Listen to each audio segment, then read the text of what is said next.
And she's an absolute delight. We're so excited to have her back. Please give it up for Elna Baker. So, my biggest high school crush was on this guy named Dan Sabo. And I think crush is the perfect word to describe it because it simultaneously means like really liking someone and being violently squashed. And so Dan Sabo was, he was sort of cool, like not totally cool. He was the drama club president, so that level of cool, yeah. And he had that Caesar gelled hair that was in when some of us were young. Yep. And he sang The Time of Our Life in the school talent show, which is the time I wanted to have with him of my life. And in high school, I was a very different person. I was like 100 pounds heavier, which I, compensated for by wearing the brightest possible vintage clothes. Like, notice this, which people noticed. And I think, like, I'll look at pictures, because it was still me, and I thought I came across differently, but then I'll look at high school photos and be like, oh, I was Mimi from the Drew Carey Show. That's who I was. Good to know. And in high school, I was very, for some reason, very set on, like, I really wanted to start a trend. I don't know why I had that ambition, but I remember once I wore color bobby pins in a row, 4 of them, and I was like, this is gonna catch on. So I wore them for like 4 months. It never caught on. And the closest I ever came to setting a trend was I bought these star-shaped sunglasses at the dollar store, and they came in a pack of 4, and I had worn one to school, and Sarah Spadero, who was the most popular junior girl, was like, oh, I like those. And I was like, I have 3 extra here. And I gave her one, and then next thing I knew, her friends were asking for them. So I gave 2 more away, and then someone else asked, so I gave mine away. And during lunch break, I went to the dollar store and bought all the sets of sunglasses. And then all the popular kids that day just kept asking me for star-shaped sunglasses. And I remember the last pair I had, someone really cool asked me for, and I was like, damn it. And I gave them away so that the trend was actually popular because I was not included in that trend. But Dan Sabo, he was cool, but he talked to me, and he liked me. And part of the way we became friends was he was the head of the Young Life Committee, and I was Mormon. And so we would talk about religion. And we would get in these really dense conversations about religion. And so we would sit in my car after school, and we would just like try to figure out the meaning of life. Like, and we genuinely believe, like, today we'll do it. Today we'll figure that meaning of life out.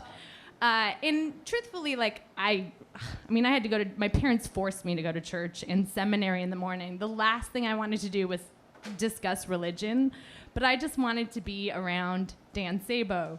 So we would talk about religion and talk about, like, what is God, what is truth. And so this went on for, like, probably 9 months. And one day we're sitting in the car, and he's talking about how God reminds him of, like, purity. And anytime he looks at fresh snow, it makes him believe in God, right? And I'm sitting there, and I go, wow, I've never seen snow, which is not true. Like, I've been skiing, guys. But when you say something and then you can't take it back? Because that would just be like, no, I have seen snow. So Dan is like, what? How is that possible? Like, we live in Washington State, like Mount Rainier. You can see Mount Rainier from our houses. But what I kind of meant to say was, because I had been living in Spain and had moved back that year, so in my mind, maybe part of me was like, I haven't seen snow in many years, but I was just lying. I was literally lying. And he was like, Elna, the mountains are 3 hours away. Let's go. Let's drive to the mountain. I want to be there when you see snow for the first time. I know. And initially I was like, oh, it's okay. I don't care that much. But then I also thought, like, no, we sit here every day, but we never go anywhere. And I was like, okay, yes, let's drive to the mountains. Let's see snow for the first time. So we're driving up to the mountains, and like, I mean, the whole way there, I'm in like a state of panic because I'm like, how do you see something you've seen many, many times for the first time? Like, I don't even remember how I reacted the first time I saw snow, but now I have to do that. And you know, of course, when you start to see snow, like, it's not like all of a sudden. So we're like driving up, we get closer to the mountain, and you see like patches of snow. So I'm like, huh. And I remember he threw his sweatshirt over my head. He was like, no, like, wait till it's good. And I remember sitting there, like, it's funny the things you'll always remember, but I remember being like a black cave of Dan Sabo's sweatshirt, and that it smelled like eternity cologne, and like breathing it in and thinking like, can you know someone by the way that they smell? And can you be close to them just because you want to? And then we got to the place the car went in. I heard the car go into park, and he was like, are you ready? And in my mind, I was like, no, I have no idea what I'm about to do. But yes, I'm ready. And he took the sweatshirt off, and I mean, I gave a very bad soap opera style. I was like, snow, oh. And I remember I touched it, and I was like, it's so much like ice. And then, I was very excited about it. And, the funny thing is, as bad as the performance I gave, the fact that he thought he was giving me the experience made him believe it. Like, he thought it was special because he wanted to think that. And then, he makes a snowball and, throws it at me. And then I made a snowball and I threw it at him. And I was like, oh, my God, it's like a rom-com. And then, I start running and he's, chasing me and he's, throwing snowballs. And in my mind, I'm thinking, well, the next thing that happens is, we kiss, right? We get to kiss. He's going to kiss me. This is it. This is what I've been investing 9 months of my life into believing can happen.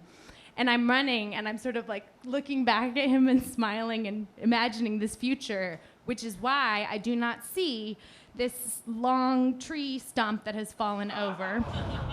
And it catches my foot at the exact place where it literally, I was a heavy girl, but it catapulted me into the air.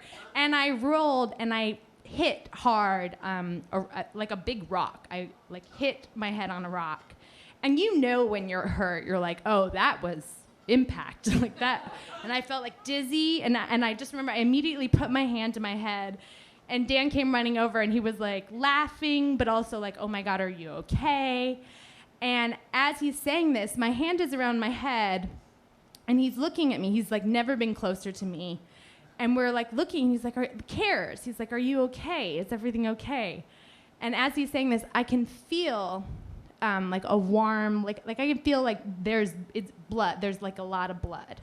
But he it's still in my hand, so I'm just pressing my hand as hard. I'm I'm fine. Everything is fine. And he's he leans in, and I genuinely think I still think he was gonna kiss me, guys.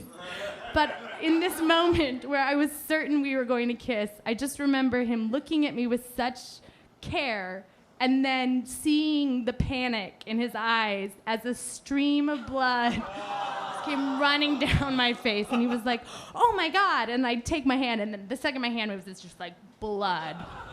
And he's like, Elna, this is really, and neither of us were prepared. We just come from school, so we just had our shirts. We didn't, so he first we tried to mound snow together to stop it, and then it was just wet blood.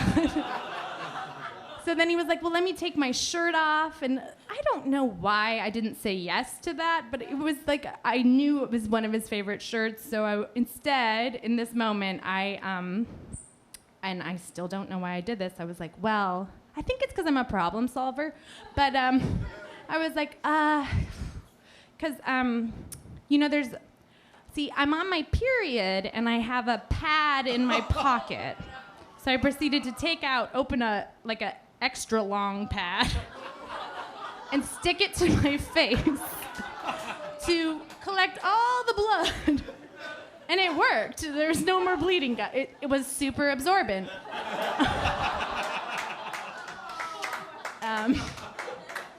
But we didn't kiss. And I still remember sitting in the car, driving back in silence with like a dried, bloody pad stuck to my face.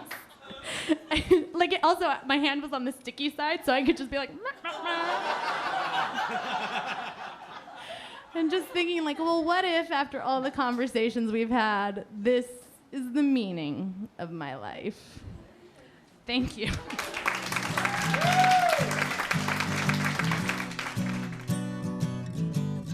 Yams the word